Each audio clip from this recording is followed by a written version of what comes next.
Start.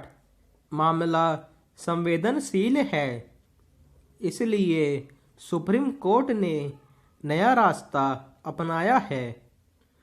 1.5 साल पहले जब सुप्रीम कोर्ट ने सबरीमाला मंदिर में महिलाओं को प्रवेश की इजाज़त दी थी, तब से यह मसला लगातार उलझता जा रहा है। 5 जजों की पीठ का यह फैसला कई तरह से महत्वपूर्ण था। एक तो इस फैसले ने महिलाओं को पुरुषों के बराबर दर्जा देते हुए एक पुरानी परंपरा को खत्म करने का रास्ता तैयार किया था। दूसरे, ऐसे ही अन्य धर्म स्थलों में प्रवेश की लड़ाई लड़ रही महिलाओं को एक उम्मीद दी थी, लेकिन पिछले 1.5 साल में हमने यह भी देखा कि इस फैसले को सर्व स्वीकार्य बनाना और लागू करना कितना कठिन है। जो लोग इस फैसले से संतुष्ट नहीं थे, उन्होंने अदालत में समीक्षा याचिका डाली। पिछले 14 नवंबर को सुप्रीम कोर्ट की 5 सदस्यीय पीठ ने इस मामले से जुड़े मुद्दों को ज़्यादा बड़ी पीठ के हवाले करने को कहा।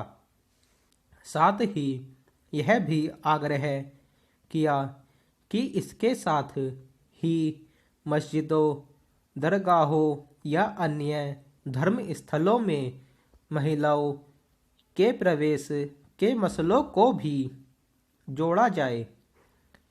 इससे एक तरह से यह मामला अब सिर्फ सबरीमाला का नहीं रह गया, बल्कि विभिन्न समुदायों को अपनी धार्मिक परंपराओं के अनुपालन की स्वतंत्रता बनाम नागरिकों के निजी आत्मसम्मान और बराबरी का हो गया है।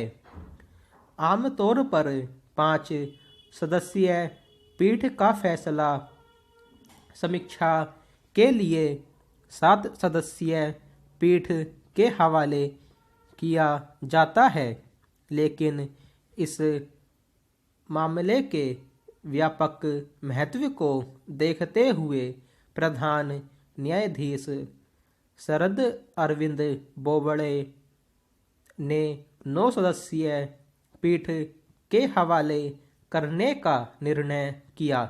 इस निर्णय की एक वजह यह भी हो सकती है कि इसमें जिन फैसलों की समीक्षा होनी है, उसमें सिरूर मठ से संबंधित फैसला भी है, जो 7 सदस्यों वाली पीठ ने दिया था।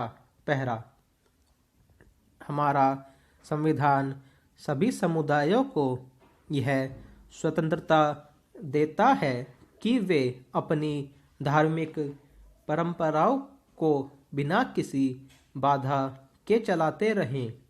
दूसरी तरफ, संविधान सभी नागरिकों को बराबरी का अधिकार भी देता है और यह भी सुनिश्चित करने की बात करता है कि धर्म, जाति, जन्म या लिंग के आधार पर किसी से कोई भेदभाव न हो।